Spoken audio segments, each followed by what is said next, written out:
हाय दोस्तों, स्वागत है आपका पैशन कंपटीशन में। आज 31 दिसंबर 2022 का दिन है। कल आपका न्यू ईयर आ जाएगा, तो आप लोगों को एडवांस में ही न्यू ईयर की ढेरों सारी शुभकामनाएं और आपका सीटेट का पेपर बहुत ही अच्छा जाए और आप सभी लोग सीटेट क्वालिफाई कर जाएं, यह हमारी शुभकामनाएं हैं। तो आइए आज हम लोग 1 जनवरी 2022 के हुए हिंदी के पेपर को डिस्कस करते हैं। जैसा कि 28 और 29 दिसंबर को आपका पेपर हुआ था सीटेट का, और उसमें आप देखे होंगे पेपर एनालिसिस में तो मैक्सिमम क्वेश्चंस आपके प्रीवियस ईयर क्वेश्चंस के ही उठाए गए थे। तो इस टाइम आप जितना ज़्यादा प्रीवियस ईयर का क्वेश्चंस पेपर सॉल्व करेंगे उतना ही ज़्यादा आपके एग्ज़ाम के लिए वह बेनिफिट होगा। तो आइए बिना देर के हुए स्टार्ट करते हैं। क्वेश्चन नंबर 1 है कि नीचे दिए गए गद्यांश को पढ़कर पूछे गए प्रश्नों के सबसे उपयुक्त उत्तर वाले विकल्प को चुनिए।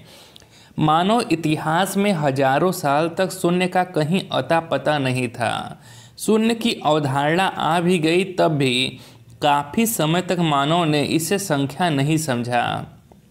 यह बात तो तय है कि शून्य प्रकृति प्रदत्त नहीं है, अर्थात जो शून्य है उसे प्रकृति ने नहीं दिया है, उसका आविष्कार मानवों ने ही किया है। हमने शून्य का आविष्कार अपनी सुविधा के लिए किया है।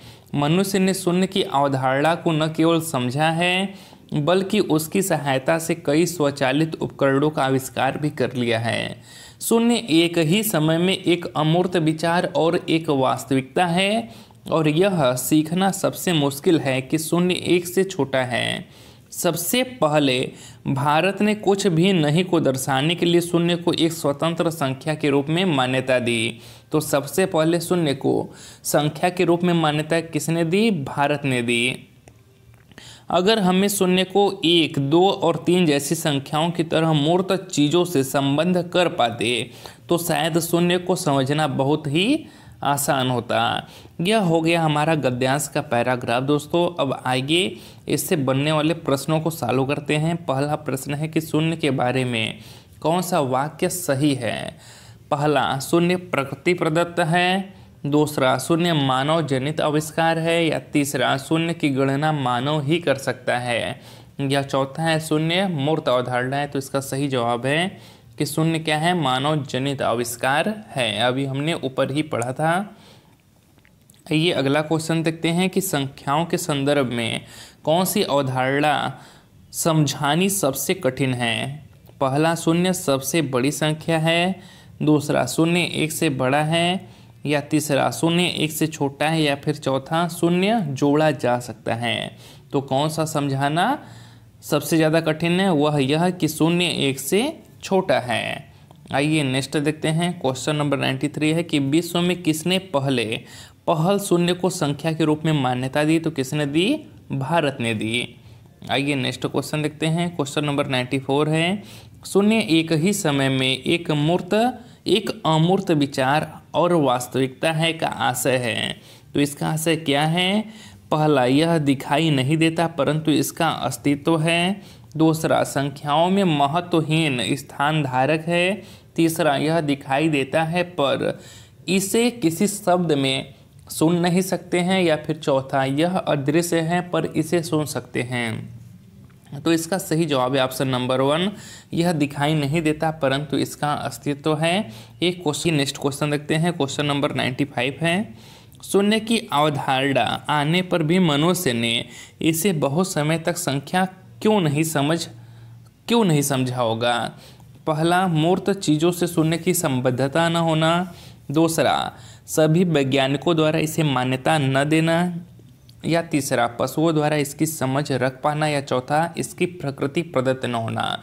तो इसका सही जवाब है ऑप्शन नंबर 1, मूर्त चीज़ों से शून्य की संबद्धता न होना। आइए नेक्स्ट क्वेश्चन देखते हैं। क्वेश्चन नंबर 96 है, किस शब्द में अव उपसर्ग का प्रयोग नहीं हुआ है? तो उपसर्ग क्या होता है? ऐसे शब्दांश जो किसी शब्द के आगे जोड़कर उसके अर्थ में परिवर्तन कर देते हैं उन्हें उपसर्ग कहते हैं। तो किस में नहीं लगा है? अवधारणा में लगा हुआ है, अवनीति में भी लगा है, अवकाश में भी लगा है, किंतु अवधि में अव उपसर्ग नहीं लगा हुआ है। तो यही सही जवाब हो जाएगा। आइए नेक्स्ट क्वेश्चन देखते हैं। क्वेश्चन नंबर 97 है, इतिहास में किस प्रत्यय का प्रयोग किया जा सकता है? तो प्रत्यय क्या होता है? वे शब्दांश जो किसी शब्द के पीछे जुड़कर उसके अर्थ में परिवर्तन करते हैं उन्हें हम प्रत्यय कहते हैं।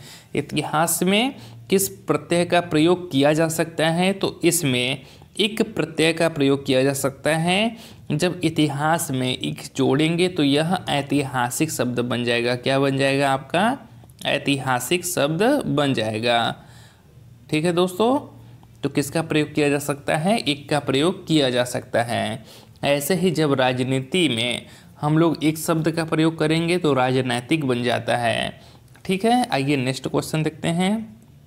नेक्स्ट क्वेश्चन है आपका कि वैज्ञानिक में मूल शब्द है, मूल शब्द क्या है? वैज्ञान, विज्ञानी, ज्ञान या विद्वान। तो इसमें जो मूल शब्द है वह आपका ज्ञान है। कितने बच्चे जल्दीबाजी में विज्ञान को सही मार देंगे? तो विज्ञान आपका सही नहीं होगा दोस्तों, क्योंकि विज्ञान में भी खुद एक उपसर्ग है। तो ज्ञान में उपसर्ग, ज्ञान आपका मूल शब्द है और वैज्ञानिक में उपसर्ग और प्रत्यय दोनों लगा हुआ है। इसमें भी उपसर्ग लगा हुआ है, साथ में एक प्रत्यय भी लगा है। ठीक है, तो ज्ञान में जब बी जोड़ेंगे यानी कि बी उपसर्ग लगाएंगे तो विज्ञान बन जाएगा, और विज्ञान में जब एक प्रत्यय लगाएंगे तो वैज्ञानिक बनेगा। ठीक है दोस्तों, आइए नेक्स्ट क्वेश्चन देखते हैं। क्वेश्चन नंबर 99 है कि स्वतंत्र का संधि विच्छेद है। पहला स्व प्लस तंत्र, दूसरा सु प्लस तंत्र, तीसरा सु प्लस अतंत्र या चौथा स्वत प्लस अंत्र। तो इसका सही जवाब है ऑप्शन नंबर 1 स्व प्लस तंत्र। यहाँ से आपका शुरू हुआ है। तो अब आपको पद्यांश दिया गया है, इसे पढ़ना है और इससे जो प्रश्न पूछा जाएगा उसका आंसर देना है।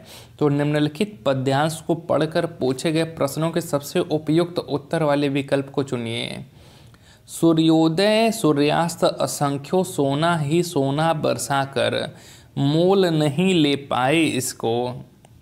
इस जो पैराग्राफ है, पद्यांश है, इसमें धरती की बात की गई है कि धरती पर असंख्यों बार सूर्योदय हुआ, सूर्यास्त हुआ और सोना ही सोना बरसा कर भी कोई आज तक इसे मोल खरीद नहीं पाया है।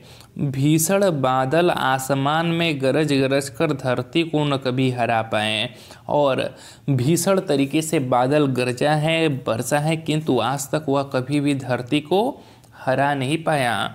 प्रलय सिंधु में डूब डूब कर उभर आई है ऊपर। न जाने कितनी बार नदियों में प्रलय आया और उसमें धरती डूबी है, किंतु हर बार यह ऊपर आ गई है। भूचालों भूकंपों से यह न मिट सकी है। न जाने कितने बार भूचाल आए, भूकंप आए, किंतु आज भी यह सब धरती को मिटा नहीं पाए। धरती ने हर बार अपने अस्तित्व की रक्षा की है। आइए इससे बनने वाले प्रश्नों को देखते हैं दोस्तों। इस पद्यांश में मुख्यतः किसकी बात की गई है? सूर्योदय की, सूर्यास्त की, धरती की, आसमान की। तो इसमें धरती की बात की गई है। आइए नेक्स्ट क्वेश्चन देखते हैं। धरती पर आने वाले संकटों के लिए उपयुक्त शब्द नहीं है प्रलय, भूचाल, भूकंप या सिंधु। तो प्रलय भी आपका संकट से जुड़ा शब्द है, भूचाल भी है, भूकंप है, किंतु सिंधु एक नदी का नाम है, तो यह उसके लिए संकट के लिए उपयुक्त शब्द नहीं है। आइए नेक्स्ट क्वेश्चन देखते हैं। धरती को कौन डुबोना चाहता है? तो कौन डुबोना चाहता है? वह अत्यधिक वृष्टि डुबोना चाहता है। यहाँ पर वृष्टि का अर्थ वर्षा से है, तो अत्यधिक वर्षा धरती को डुबोना चाहता है। आइए नेक्स्ट प्रश्न देखते हैं। धरती अनमोल है भाव पद्यांश की किस पंक्ति से अभिव्यक्त हो रहा है? तो किससे अभिव्यक्त हो रहा है? तो इसका सही जवाब ऑप्शन नंबर 3 कि मोल नहीं ले पाए इसको। आइए नेक्स्ट क्वेश्चन देखते हैं। क्वेश्चन नंबर 104 है। सिंधु का पर्यायवाची शब्द नहीं है उदधि, सागर, जलधि या जलद। तो सिंधु का जो पर्यायवाची शब्द नहीं है वह है जलद। आइए नेक्स्ट क्वेश्चन देखते हैं। क्वेश्चन नंबर 105 और इस वीडियो का लास्ट प्रश्न है दोस्तों। निम्नलिखित में से भिन्न शब्द युग्म है गरज गरज, भूचाल भूकंपो, उभर उभर या डूब डूब। तो कौन सा इसमें से भिन्न युग्म शब्द है? वह है आपका भूचाल भूकंप। जबकि गरज गरज, उभर उभर और डूब डूब में एक ही शब्द की वृद्धि हुई है। अगर वीडियो अच्छा लगा हो तो वीडियो को लाइक और चैनल को सब्सक्राइब करिएगा दोस्तों।